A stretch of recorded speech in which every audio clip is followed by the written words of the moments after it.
पे बनारस शहर से 8 विधायक दिया, पूरा भर दिया झोली।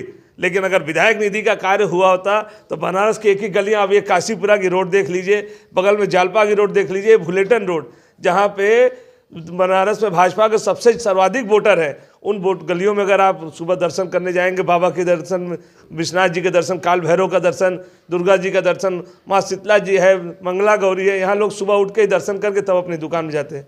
पता चला कि किसी के यहाँ सिबर बज बजा रहे हैं, कहीं कूड़े का ढेर पड़ा हुआ है। इसको स्मार्ट सिटी नहीं कहते हैं। इस स्मार्ट सिटी का मतलब होता है कि सारा चीज़ जो एकदम क्लीन हो और विकास की नदियाँ बहें, सारे गरीब जो है, विकास में खाली बड़े लोगों का विकास होना है, सर्व समाज का विकास होगा। माननीय बहन जी ने सर्व समाज का विकास किया, चाहे वो अपर कास्ट का गरीब भाई हो, चाहे लोअर कास्ट का, चाहे अल्पसंख्यक का, सभी का विकास किया।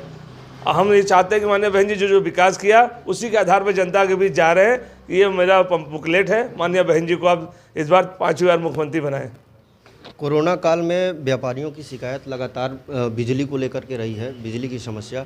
आप क्षेत्र में दौड़ रहे हैं, घूम रहे हैं, प्रचार कर रहे हैं, किन किन क्या क्या बात सामने आई है व्यापारियों की तरफ से जिनको आप प्राथमिकता देंगे?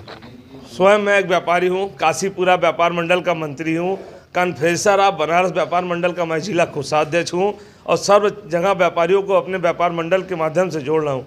और उनको बीच में ये सबसे बड़ी दुख है कि कोई बेचारा माल में अपने परिवार चलाने के लिए 30,000, 25,000, 40,000 रुपये महीना पे लिया था, 3 महीने में उसके ऊपर 1,20,000 रुपये का किराया बंद हो आ गया। बिजली का बिल उसका 20,000, 25,000 आता रहा, 75,000 बिजली का बिल हो गया, उसकी कोई भरपाई नहीं हुई। अंततः उसको शोरूम बंद करके अपने किसी छोटे स्टोर में जाके जॉब करना पड़ा। व्यापारी वर्ग का मैं घूम रहा हूँ, जो अंसारी बंधु लोग हैं, मुस्लिम समाज के लोग हैं, वो करधा उनके बंद हो गए, उनके काम बंद हो गए। आज वो जनरल स्टोर और पान की दुकान खोल के अपना जीवनयापन कर रहे हैं। क्या इसी को विकास कहते हैं? हमारा बेटा पढ़ाई करने जाए, 3 साल से फीस है, कोई स्कूल का फीस में कमजोरी नहीं हुई, हमारा पूरा फीस लिया गया। अब बच्चों की शिक्षा हो नहीं पा रही है। शिक्षा, स्वास्थ्य, चिकित्सा, इस तीनों चीज़ पे माननीय बहन जी ने 100 करोड़ रुपया दे के आयुर्वेद हॉस्पिटल बनाया है, जहां वहाँ गरीब लोगों का 1 रुपये के पर्ची में सारे अच्छे स्पेशलिस्ट डॉक्टरों को उन्होंने 800 नियुक्त किया 2008 में। आज वो डॉक्टर जनता को चूँकि बिना भेदभाव के साथ नियुक्ति हुई रही, तो बहन जी ने उनको नियुक्त कर दिया था। आज वो इंसानियत धर्म का पालन करते हुए उन गरीबों का इलाज करते हैं। यह माननीय बहन जी की सोच है कि गरीब का, समाज का सबसे गरीब तबका, उसको विकास की मुख्य धारा से जोड़ा जाए। जो बाबा साहब मान्यवर साहब का सपना था, वो सपना को बहन जी क्रियान्वयन कर रही हैं। और ऊपर वाले के प्रगट दीवार से मैं मांग करूंगा कि ऐसी माननीय बहन जी को 5वीं बार पूर्ण बहुमत की सरकार बनने जा रही है। आप लोग यहाँ शहर दक्षिणी से भी अपना विकास की नदियाँ बहाना चाहते हैं, तो हाथी का बटन इतना दबा दीजिए कि ये सरकार जो खाली फरेब और झूठ पे आधारित है वो हट जाए।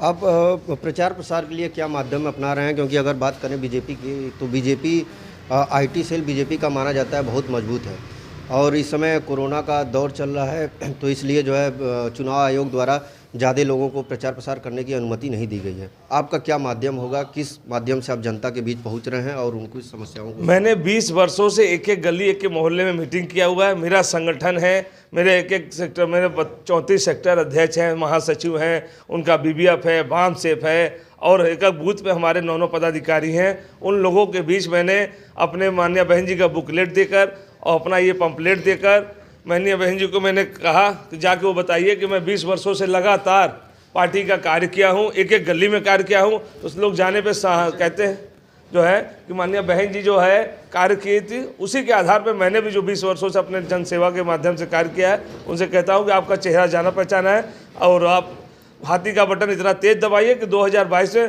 पूर्ण बहुमत की बसपा की सरकार बने। अगर आप चुनाव जीतते हैं, क्या प्राथमिकता होगी दक्षिणी विधानसभा के लोगों के लिए? दक्षिण विधानसभा में मैं सर्वप्रथम सर्वे कराऊंगा, चाहे वो हाउस टैक्स हो, चाहे बिजली हो, चाहे वो मकान का टैक्स हो। जिन लोगों का 2,000-2,500 हाउस टैक्स आता रहा, उनका 25,000-30,000 आ रहा है, क्या इसी को विकास करते हैं? आप अधिकारियों के पास मिले जाइए तो कहते भैया ये ऊपर से फरमान आया है, मैं इसमें कुछ नहीं कर सकता हूँ। जनता इस ऑफिस उस ऑफिस चक्कर लगा रही है, क्या इसी को विकास कहते हैं? कि आज उसको अपना मकान बेच के गाँव में जाना पड़े, शहर खाली करना पड़े, अपने रात रिश्तेदार से दूर जाना पड़े। आज बिजली का था, हमारे यहाँ 2,200 रुपये आता रहा, जब से स्मार्ट मीटर लगा वो 4,500 आ रहा है। क्यों आ रहा है भाई? कि वो स्मार्ट मीटर जब रिजेक्ट हो गया उसके बाद भी शासन द्वारा क्यों लगाया गया, उसकी जांच करा के और जितने स्मार्ट मीटर जो बेतहाशा भाग रहे हैं उनको सही मीटर लगवाने के लिए माननीय बहन जी के विधेयक लाया जाएगा और उस विधेयक के माध्यम से फिर जांच करा के इन सबको बदल के लोगों को राहत देने की कार्य की जाएगी।